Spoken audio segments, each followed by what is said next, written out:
정용진 유니버스 1기에 있습니다. 1기 17개 전문점이 있었는데 그 17개 전문점이 지금 대다수 적자 누적으로 철수가 되고 있거나 좀 축소가 되는 좀 안타까운 좀 상황이 좀 있습니다. 자, 이번 시간은 정용진 회장의 이마트 그룹, 명가암, 그리고 또 오너리스크도 요즘에 꽤 존재하는 것 같습니다. 그래서 전반적으로 정용진 회장 공과 또 과오도 있죠. 그 전반적으로 어떤 식으로 이 그룹을 이끌어왔고 또 지금 현재 모습은 어떨지 그렇게 한번 좀 보도록 하겠습니다. 정용진 회장 제가 유니버스를 총 1기, 2기, 3기로 나눴는데 그 1기가 아마 2018년도 이전부터 출발했었어요. 세상에 없던 전문점 만들기. 자, 우리가 지금 많이 가고 있고 가장 사랑하고 있는 스타필드, 그리고 이마트 트레이더스. 한때 어려움을 겪었지만 노브랜드도 지금 살아나고 있어서 이런 좋은, 그 다음에 우리 업태에도 사랑받는 그런 많은 플랫폼도 만들어 냈었습니다. 자, 그래서 이 부분들이 과연 이마트 정용진 회장의 성공 작품이 뭐고, 그리고 아쉬운 부분이 어떤 부분이 있는지, 먼저 앞에서 얘기 드린 것처럼 정용진 회장의 성공 작품은 스타필드, 트레이더스, 노브랜드, 그리고 대표적으로 스타벅스가 지금 국내에 들어오게 됐던 그 계기가 바로 정용진 회장의 작품이라고 좀 많이 좀 알려 있습니다. 그래서 신세계그룹에서 이마트와 또 이제 이 정유경 동생이죠. 정유경 그 총괄 대표가 이 양분을 하면서 특히 이제 정용진 회장 쪽에서 굉장히 많은 사업을 이끌어가고 있는데, 근데 여기에 하나 얘기를 드리자면은 정용진 회장이 그동안에 들어왔다고 생각했던 이 스타필드와 스타벅스, 사실은 조금 더 들어가 보면은 이 스타벅스하고 스타필드는 이미 정용진 회장 이전에 이명희 총괄회장님이죠. 이명희 회장님께서 먼저 지시를 내려서 스타필드 그 컨셉을 국내에 도입되는 그런 이제 그 단초를 만들었었고요. 그리고 스타벅스 역시도 이명희 회장이 먼저 라이센스를 따기 위해서, 국내 사업권을 따기 위해서 비딩이 들어갔었죠. 그래서 이명희 회장의 작품이라고 보시면 맞을 것 같아요. 자, 그런데 여태까지 이 4개 업태는 굉장히 지금 좀 좋은 또 이런 성과를 갖다 냈던 반면에 사실은 굉장히 아쉬웠던 그런 부분들이 정용진 유니버스 1기에 있습니다. 1기 17개 전문점이 있었는데 그 17개 전문점이 지금 대다수 적자 누적으로 철수가 되고 있거나 좀 축소가 되는 좀 안타까운 좀 상황이 좀 있습니다. 대표적인 게 이제 분스라든지 부추, 피코크, 피에르 쇼핑, 제주소주 이런 회사들이 굉장히, 이런 전문점들이 굉장히 좀 빠른 시간에 들어왔다가 사라져버리는 그런 모습을 볼 수 있었거든요. 피에로 쇼핑 같은 경우에는 한 10개 정도의 점포가 있었어요. 10개 정도의 점포가 지금 2018년도에 1호점이 오픈을 했었고 2020년도에 사업이 철수가 했었는데 이 10개 점이 대부분 명동이라든지 정말 비싼, 아니면은 뭐 코엑스라든지 정말 비싼 부지에 들어갔었기 때문에 이 피에로 쇼핑 하나만 했어도 연간 진짜 막 500억 이상의 적자가 났을 정도로 굉장히 큰 타격이 있었고요. 그리고 또 이제 분수라고, H&B 스토어라 그러죠. 헬스앤뷰티샵인데, 이게 이제 9개 점 정도를 만들어 냈었어요. 2000년대 초반에 만들어 냈었고, 그때 우리나라는 뭐 물론 이제 올리브영이 이미 1999년에, 올리브영 1호점이 나왔었기 때문에 그런 부분들에 대한 대항마로 나왔던 부분이었었고요.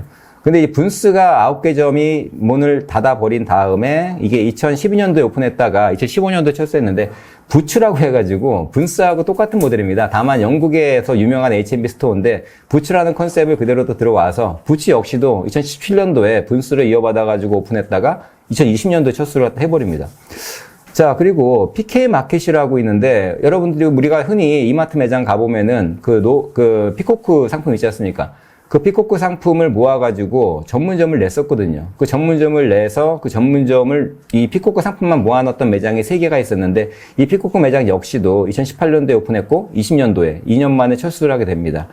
계속적으로 지금까지는 좀 큰 사업에 대한 얘기인데 이제 이마트라든지 아니면은 스타필드 안에 샵인샵 형태로 들어왔다거나 자그마한 편집샵들이 들어왔던 게 있었어요. 그게 뭐냐면은 센텐스라고 화장품인데 좀 중저가 화장품입니다. 이 중저가 화장품 매장이 주로 이제 백화점이나 마트에 들어갔던 그런 코너마 샵인샵식으로 들어갔었는데 마찬가지로 철수했고요. 스톤브릭이라고 좀 프리미엄 화장품까지도 접근을 합니다. 그래서 이제 레고블록처럼 화장품을 쌓는 그런 형태로 이제 화장품을 출시했었는데 여기는 프리미엄이기 때문에 뭐 신세계 백화점 강남점이라든지 롯데 뭐 부산점이라든지 백화점에서도 굉장히 좀 좋은 백화점으로 들어갔는데 역시 또 철수를 하게 됐고요. 또 하나는 PK 마켓입니다. PK 마켓. 스타필드 가보시면은 좀 굉장히 고급스러운 그 슈퍼가 있는데 그 PK 마켓 역시도 지금 철수가 다 되어 있는 상태고요. 쇼앤텔이라고 2030 남성 패션 편집샵. 이것도 이제 오프라인 매장에도 로드샵도 있었고, 이제 이마트나 뭐 스타필드에 들어갔던 그런 부분이었는데, 마찬가지로, 예, 다 철수가 되는 부분입니다. 또 하나는 남성 잡화 편집샵이라고, 뭐, 키덜트 같은 거죠. 일테면은 뭐, 여러 가지, 뭐, 피규어 같은 것도 팔고, 정영준 회장이 좋아했던 그런 무슨 뭐, 다스베이더 같은 거라든지, 그런 여러 가지, 감성적인 남성들을 좀 접근하기 위한 그런 또 편집샵이 있었는데, 하우디 역시도 철수가 됐고요. 또 마리스 베이비 서클이라고 이 베이비 유아용품 전문점인데 유아용품 전문점에다가 이런 뭐 카페 같은 걸 묶어서 같은 컨셉으로 만들어놨던 그런 또 전문점도 철수를 했습니다. 뭐 그 밖에 이 이마트 매장 내에는 더 라이프 컨테이너라고 수납함만 전문적으로 모아놨던 그런 또 샵인샵도 있었고 메종티시아라고 인테리어 용품 모아놨던 데라든지 스포츠 백텐 같이 스포츠 용품만 엄청나게 모아놨던 그런 모델들도 지금 전부 철수가 된 상태입니다.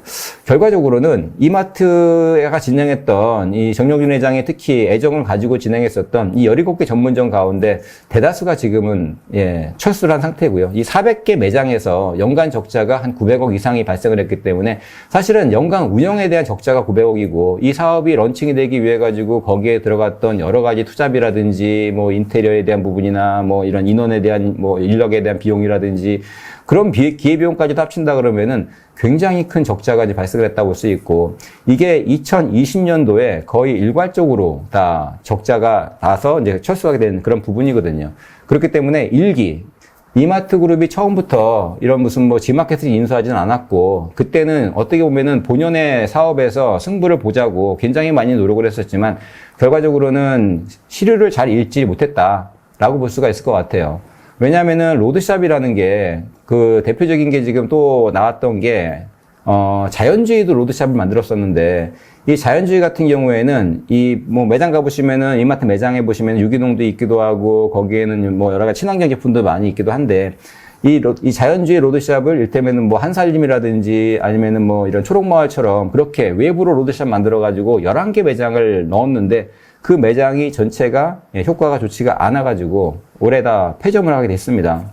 로드샵의 경우에는 뭐 인구가 많은 번화가나 아니면은 도로변 그런 데에다가 접근성이 좋아서 그렇게 사람들을 끌어당기게 되는데 이게 대형마트에 있을 때는 워낙에 고객들이 있었기 때문에 그 고객들을 그냥 흡입하면은 됐지만 실제로 로드샵 같은 경우에는 그런 부분들을 본인들이 브랜드만으로도 흡수를 해 나가야 되는 부분인데 이마트가 했던 그런 로드샵들 특히 뭐 그런 아까 얘기 드린 뭐 피코크, 뭐 피코크라든지 아니면은 자연주의라든지 뭐 쇼앤텔이라든지 이런 부분들이 브랜드에 대한 인지도도 낯설기도 하고 고객들을 끌어들일 만한 그러한 힘을 가지지 못했기 때문에 사실은 이 시장을 제대로 읽지 못했던 부분이 빠르게 진출했다가 또 빠르게 철수하는 그런 가장 중요한 요인이 됐다라고 보고 있습니다.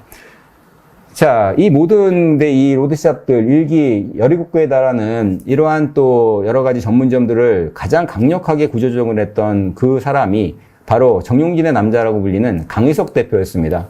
강희석 대표 같은 경우가 굉장히 좀 젊은 나이에 이마트의 CEO로 입성을 했었는데 보통은 이제 이마트나 롯데나 뭐 백화점 같은 경우에는 순혈주의이기 때문에 외부에서 이 CEO라든지 본부장급도 영업을 거의 안 합니다. 대부분은 이제 뭐 이 말단 사원부터 시작해가지고 거기서 뭐 부장을 달고 임원을 달고 대표회사까지 올라가는 게 대표적이고 뭐 흔히 또 만약에 뭐 그 외부에서 CEO로 온다면은 뭐 신세계에서 뭐 롯데로 간다든지 뭐 이런 식으로 약간의 같은 계열끼리 움직였는데 이분은 사실은 유통에 있지는 않은 분이었거든요. 베인 & 컴퍼니라고 불리는 글로벌 이 컨설팅 펌에 있었고, 이 컨설팅 펌에서 이마트에 대한 컨설팅을 굉장히 오랫동안 했었어요. 10년 가까이 이마트에 대한 컨설팅을 하고, 거기 베인 & 컴퍼니의 대표 컨설턴트로 있었기 때문에, 이 정영진 회장하고 자주 만나면서 그 이마트의 전략이라든지 미래에 대해 가지고 진짜 많은 조언도 해주고, 거기서 컨설팅을 했었습니다. 저도 이분 컨설팅 자료를 봤는데, 정말 컨설팅만으로 본다면은 정말 자료도 기가 막히고, 정말 정확하게 핵심을 찍어서 이마트가 나가의 방향을 잘 짚어 나갔기 때문에, 그래서 정영진 회장이 그 좋은 인재들을 놔두고, 어느 날 갑자기 컨설턴트를 하고 있던 이 이 강윤석 대표를 이마트의 대표로 정격적으로 발탁을 한 거죠. 어제까지만 하더라도 나한테 이 이마트 안에 있던 이 직원들한테 브리핑을 하던 완전 을이었는데 그런 을이었던 분이 갑자기 하루아침에 갑 중에 갑이 돼버린 대표이사가 돼버린 그런 경우가 좀 생겼던 거죠. 자, 그리고는 그때는 저는 근데 좀 긍정적이었던 게 누구도 정영진 회장님이 벌였던 사업에 대해 가지고 가타부타 얘기를 할 수 없었거든요. 피에로 쇼핑이 아무리 안 좋더라도 혹은 뭐 하우디든지 여태까지 했던 모든 사업들이 안 좋다고 하더라도 누구도 노라고 못했는데 2019년도에 이분이 취임이 되고 나서 2020년도 아까 제가 말씀드렸던 사업이 공교롭게도 전부 2020년도, 21년도에 다 폐점이 돼버렸어요. 정영진 회장이 진짜 심혈을 기울여서 만들었던 그 작품을 전부 문 닫게 한 게 이 정용진의 남자 강희석이라는 거죠. 강희석 대표가 정확하게 데이터 분석도 하고 이런 뭐 어떻게 보면 본인이 거기에 대해서 관여한 게 아닐 수 있기 때문에 그럴지 모르겠지만 그래서 과감하게 그런 부분들을 구조조정을 해서 어떻게 보면은 그때는 그런 부분들이 나름대로는 조금 더 이 수익을 계산하는 쪽에 더 나빠지기 전에 그것들을 드랍하게 될 수 있었던 가장 좋았던 그런 길이 아니었나 생각하고요. 하지만 역시 마찬가지로 그 이후로 많은 또 변화가 있었죠. 그 이후에 있었던 일들은 감당을 못했던 것 같아요. 지마켓 인수부터 시작해가지고 또 정용진 유니버스 2기에 해당하는 그 수많은 투자에 대한 부분을 제대로 제어를 하지 못했고 거기서 제대로 컨트롤하지 못했기 때문에 결과적으로는 5년 임기 중에서 임기 1년을 남기고 경질이 됩니다. 그리고 나서 지금 올해 이명희 총괄회장의 복심, 한채항 이마트 대표가 총괄 대표로 오게 되면서 이제는 이제 한채항 대표가 이마트뿐이 아니라 이마트24, 에브리데이까지도 총괄 대표로 같이 이제 운영을 맡게 되면서 이제 이마트에 대한 또 다른 구조조정의 2기로 지금 들어가게 됐다라고 볼 수가 있을 것 같아요. 다만 이제 한채항 대표가 지금은 초창기이기 때문에 아직까지는 그렇게까지 크게 구조적으로 조정을 강도를 높이지 않다가 최근에 들어서 이마트의 명예퇴직이 시작된 부분들이 이분이 바로 여태까지 이마트에서는 신세계 그룹에서는 구조조정 전문가라고 불릴 정도로 재무통이거든요. 그룹이 어려우면 제일 먼저 오는 게 바로 재무통인데 이명희 회장님께서 파견하신 이명희의 복심은 바로 그 다음 선택이 영업을 중심으로 하는 영업 쪽 대표가 아니라 재무 쪽 대표를 앉힘으로써 지금까지 벌여왔던 사업을 다시 한번 점검해보고 하나씩 제거해 간다거나 또 인력 구조조정을 통해서 또 다시 그 부분을 좀 건전화해 나가는, 좋게 말하면 건전화해 나가는 거고요. 또 어떻게 보면 그 안에 있는 직원들한테는 굉장히 큰 고통이 따르는 그런 부분들이 좀 될 것 같습니다.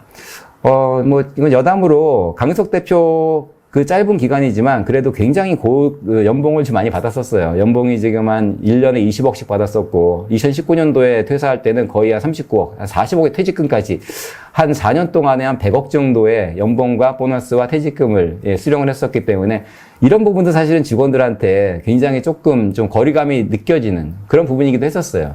뒤에 다시 한번 좀 그런 부분들을 짚어드리겠지만 직원들의 어떤 연봉과 그 다음에 이 등기이사, 특히 미등기 임원인 이런 이 총수 일가, 이 연봉 갭차가 가장 큰 기업이 국내에서는 바로 신세계였거든요. 그래서 1기 때의 정용진 유니버스는 바로 세상에 없던 전문점을 만들겠다, 세상에 없던 신사업을 하겠다 했는데 그 세상에 없던 전문점이 말 그대로 세상에서 없어져 버리는 그런 사태가 벌어졌던 것 같고요.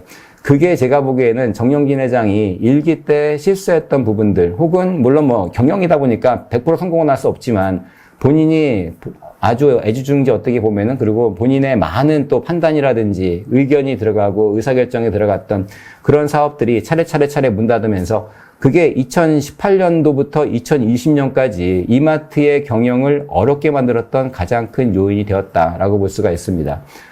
참고로 2018년부터 2020년까지 기간 동안에 판관비가 굉장히 증가합니다. 판관비가 거의 1년에 1,500억에서 1,700억까지 증가해요, 매년. 왜냐하면은 그때 말씀드렸던 것처럼 그런 수많은 전문점을 운영하기 위해서는 인건비도 더 많이 들어갈 거고, 광고비도 들어갈 거고, 판촉비 들어갈 거고, 그런 부분들이 이마트가 한 5천억대, 6천억대의 흑자가 나오던 부분들이 4천억대로 떨어뜨렸던, 연간 영업이익 흑자가 떨어졌던 그런 가장 결정적인 요인이었기 때문에 바로 정용진 유니버스의 일기는 신사업에 대한 잘못된 판단과 어떻게 보면은 그거의 돌파구를 찾지 못했던 부분들이 이마트를 첫 번째 어려움에 빠뜨렸던 부분이 아니었나, 그렇게 생각을 해봅니다.